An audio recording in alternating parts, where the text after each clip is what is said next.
Hi, and welcome to Basement Backgammon. On this episode, we're going to be looking at a very interesting board, which I'm sure you're looking at it now going, what is this half-moon, demi-lune board, and why are you showing it to us?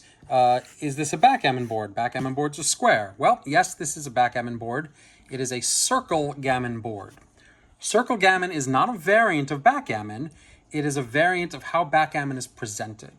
So normally in backgammon, we have a square. I'll draw it out, square, and you've got your four quadrants here. And you go down in a row. The inventor of Circlegammon, and actually texted this guy, he was still alive as of 2 years ago, the inventor decided that, oh my God, wouldn't it be great, since we're going in a kind of a circle anyway, wouldn't it be great to just have an actual circle?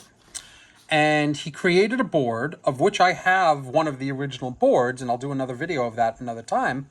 And he thought it was going to be a big hit.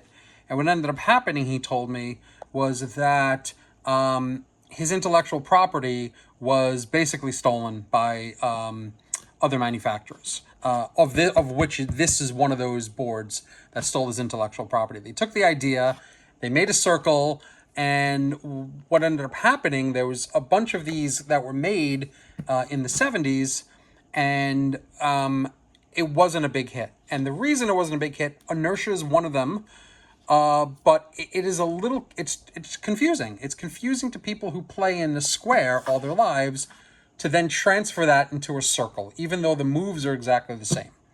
So let's just take a quick look at this. I believe this is an HIT produced board. And I believe that based on the kind of plush leather, I'm sorry, not leather, this plush fabric and these, the kind of cheapish construction, these cheap locks here. I believe this is HIT. Let's open this up and take a look inside so you can get an idea of what Circlegammon looks like. So this is a travel Circlegammon set. And what you've got here is a checker tray, which actually has Velcro. The Velcro's into the tray here. There's two pads for it right here. So if Velcro's in, this way it doesn't move around. You can just simply take it off, put it over there. We got two small oval dice cups and a small cube. Everything you need. Here's dice over here and tiny little itty bitty checkers. So let's set this up in a circle and say, hey, what does this look like? Well, this is going to be a little hard to do. We have to start with our runners. So let's assume that this is where brown is going to start. You put your two runners here. And then we'll take off a set of 5 checkers. And we'll find the end of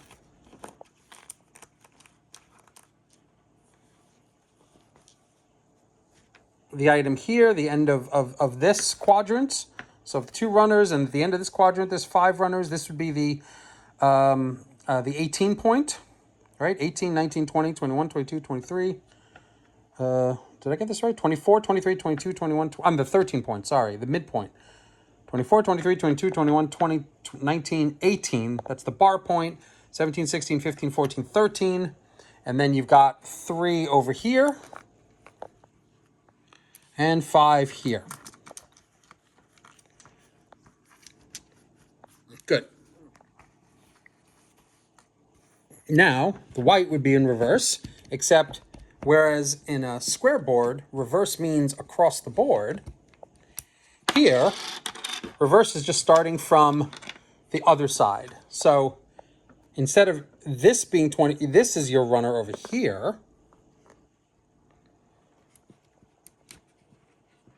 And then this is your midpoint for white.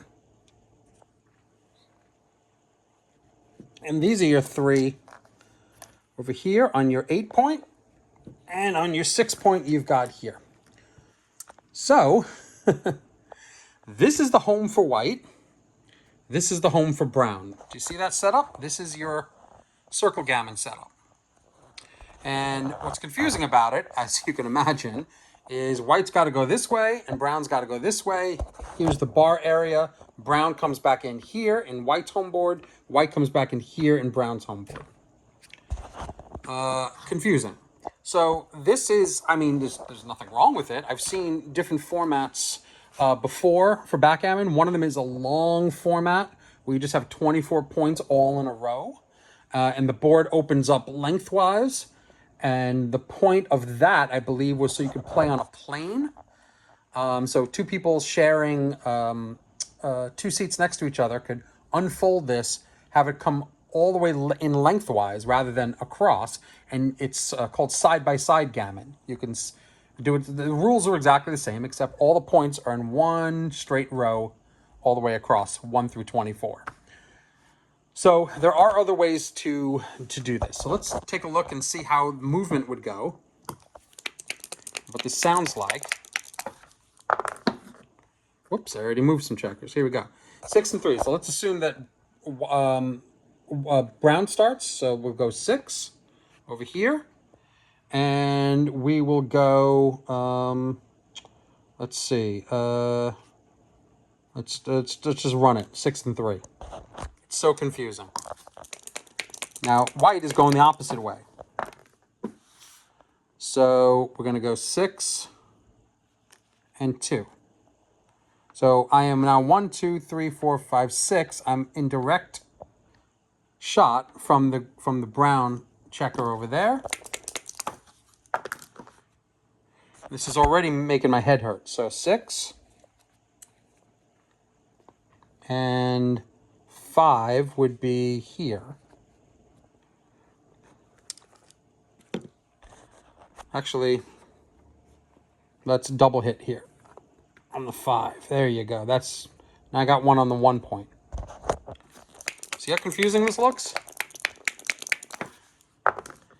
So now white comes in on here. You got the 1 and the 2. Now brown's got to come back in over here.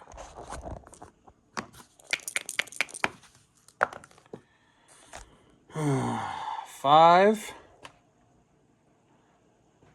And let's safety this guy. 1, 2, 3. Anyway, that's a little bit of Circlegammon. Super confusing. Like I said, I have a larger board, which represents the first iteration of Circlegammon by this inventor. I will, if I can find it, I'll put the link into the website. There's a website that talks about this guy's experience with Circlegammon. I have some personal correspondence with him where he confirmed it. And it's just a very interesting variation of the format of the game. So I hope you enjoyed it, and I will see you guys soon.